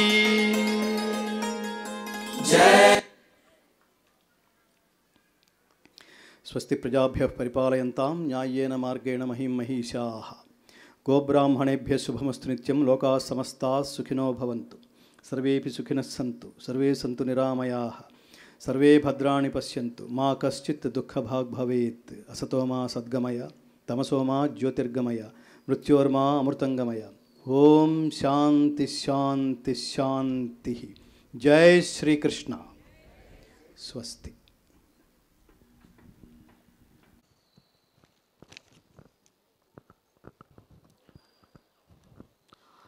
శాస్త్రి గారు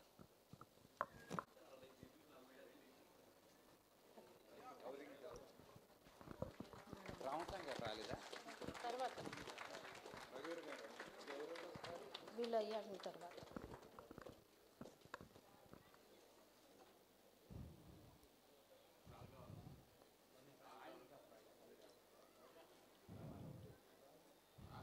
థ్యాంక్స్ అండి అప్పారావు గారు, ప్రతాప్.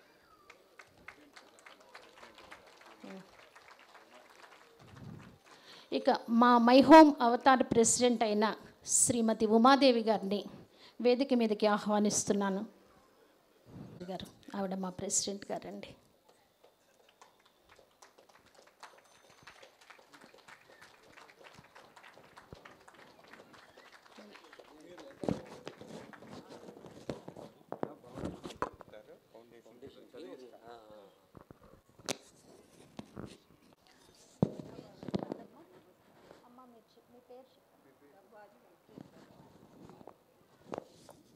జవ్వాది వెంకటేశ్వరరావు గారు భక్తిపూర్వకంగా 5,000 గంగాధర శాస్త్రి గారి ఫౌండేషన్కి సమర్పించారు. శ్రీ చంద్రశేఖర్ గారు, శ్రీమతి పారిజాతం గారు భగవద్గీత ఫౌండేషన్కి 25,000 సమర్పిస్తున్నారు. రండి సార్.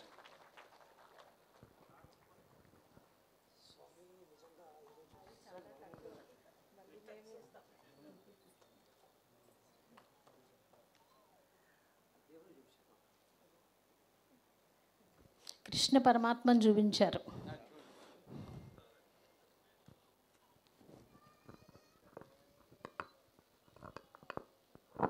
ఎంత మనం అందరం ఎంత పులకరించిపోయామన్న విషయానికి ఎవరో ఒకళ్ళు మాట్లాడాలి కాబట్టి నేను అందరి తరఫున మాట్లాడటానికి సాహసిస్తున్నాను. ఇది నిజంగా ఇది అత్యద్భుతం. ఎలాగంటే ఇప్పుడే వారు చెప్పారు, అంత హై ఫ్రీక్వెన్సీలో ఉన్న ఆ భగవద్గీతని ఈయన శంకరాచార్యుల వారు మనకి అందించకపోతే మనకి దొరికేదే కాదు అన్నది. అదేవిధంగా శంకరాచార్యుల వారు చెప్పింది కూడా మనం అర్థం చేసుకోలేకపోవచ్చు. కానీ అక్కడి నుంచి ఇక్కడి దాకా రావడానికి ఇలాంటి మహాత్ముల్ని భగవంతుడే పంపించి ఉంటారు. కాబట్టి ఏమిటంటే ఇలా కూడా మన వరకు ఇది చేరడానికి ఈ మహానుభావుడే, ఇటువంటి మహానుభావులే భగవంతుడు శ్రీకృష్ణ పరమాత్మే పంపించారని భావిస్తున్నాం.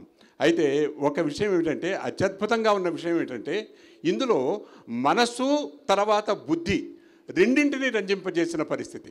మనస్సు ఏమిటంటే అది గానామృతము జ్ఞానామృతం రెండు మేళవించి మనం ఈరోజు దీన్ని మనం ఈ ఆనందంలో ఓలలాడాము. రెండింటికి పని కల్పించారు వారికి దాన్ని కూడా మేము అందరి తరఫున కృతజ్ఞతాపూర్వకంగా సాష్టాంగ వందనాలు సమర్పిస్తున్నాం. ఇంకొక విషయం ఏమిటంటే, ఎన్నో ప్రవచనాలు ఉన్నప్పటికీ ప్రవచనాల్లో ఏమిటంటే సమాచారం మాత్రం ఇవ్వడం జరుగుతుంది. అది ఇలా ఇది ఇలా, ఈ ధర్మం ఆ ధర్మం అని. కానీ చివరికి మనకు అవసరమైంది ఏమిటంటే మార్గదర్శనం. ఈ పని మీరు చేయండి, ఈ పని మీరు చేయండి, ఇలా మీరు చేస్తే బాగుంటుంది అని పాయింటెడ్గా మార్గదర్శనం ఏదైతే ఉందో, అది భగవద్గీత ఏ రకంగా అయితే ప్రబోధించిందో వారు అదే విధంగా మార్గదర్శనాన్ని పాయింటెడ్గా ఈ పని మీరు చేయండి. ఇక్కడి నుంచి వెళ్ళిన తర్వాత మన మనసు ఆనందంతో పాటు మన బుద్ధి కూడా వికసిస్తుంది. అంటే మనం ఏం చేయొచ్చు అన్న విషయం అన్నిటికన్నా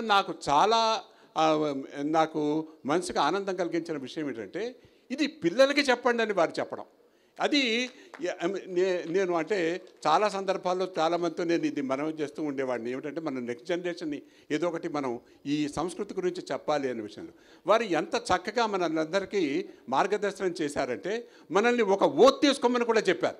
మనం ఈ సందర్భంగా అందరం ఏమిటంటే మన పిల్లలకి ఈ జ్ఞానామృతాన్ని వారికి అర్థమయ్యే భాషలో, వీరి దగ్గర నుంచి మనం గ్రహించి మనం ఇంకా పిల్లలకి అర్థమయ్యే భాషలో మనం చేయాలి అని మనం అందరం కలిసి ఒక నిర్ణయం తీసుకోవటానికి ఈ వేదిక ద్వారా స్వామివారికి నమస్కరిస్తూ గురువుగారికి ఆ నిర్ణయం తీసుకోవచ్చు అనే విషయాన్ని నిర్ణయం తీసుకుందాం అని అందరి తరఫున నేను అది మాట్లాడడం అంటే ప్రకటించడం జరుగుతుంది. ఇది నిజంగా అత్యద్భుతమైన విషయం. మనం అందరం కూడా పులకరించి వారికి చాలా కృతజ్ఞమై ఉన్నాం. ఈ జ్ఞానామృతాన్ని గానామృతాన్ని ఆ భగవద్గీతని ఆ పద్ధతిలో మనకి అందించినందుకు మీకు సాష్టాంగ ప్రణామాలు స్వామి. పేరండి మాధవి, శ్రీమతి మాధవి గారు, రఘువీర్ గారు. శ్రీ జగన్మోహన్ రెడ్డి గారు 10,000 రూపాయలు విరాళంగా ప్రకటించారు భగవద్గీత ఫౌండేషన్కి. అది రాధాకృష్ణ గారి ద్వారా రేపు ఎల్లుండో ఫౌండేషన్కి అందజేస్తామండి.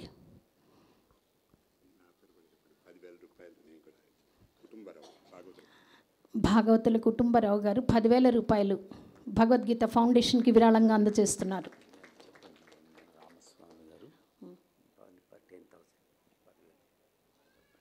శ్రీ రామస్వామి గారు 10,000 రూపాయలు విరాళంగా ప్రకటించారు భగవద్గీత ఫౌండేషన్కి.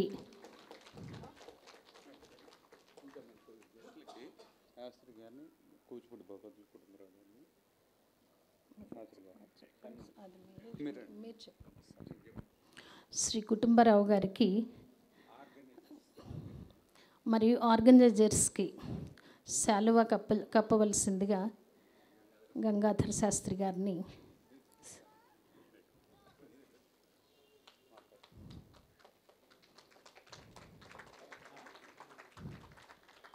శ్రీ రాధాకృష్ణ గారిని గంగాధర్ శాస్త్రి గారికి శాలువా కప్పవలసిందిగా కోరుతున్నాను.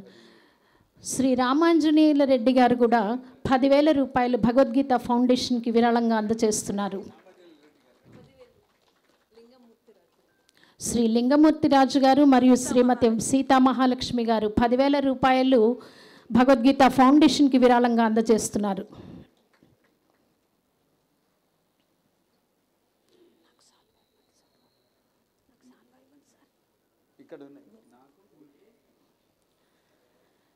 అందజేసిన శ్రీ రాధాకృష్ణ గారిని గంగాధర్ రెడ్డి గారిని శాలువాతో సత్కరించవలసిందిగా గంగాధర శాస్త్రి గారిని శాలువాతో సత్కరించవలసిందిగా కోరుతున్నాను.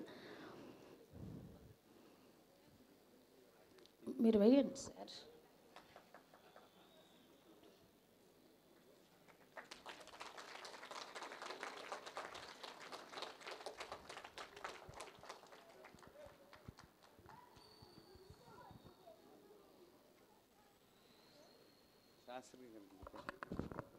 ఆర్గనైజర్ బాగా మా మోహిని గారిని సత్కరించవలసిందిగా గంగాధర శాస్త్రి గారికి కోరుతున్నాం.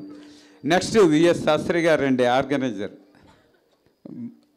శాస్త్రి గారు ఎక్కడున్నా షాలు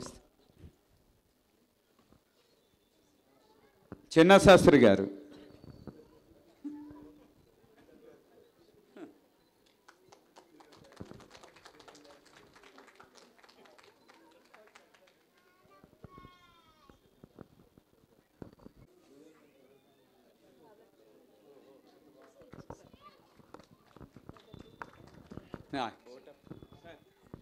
Out up.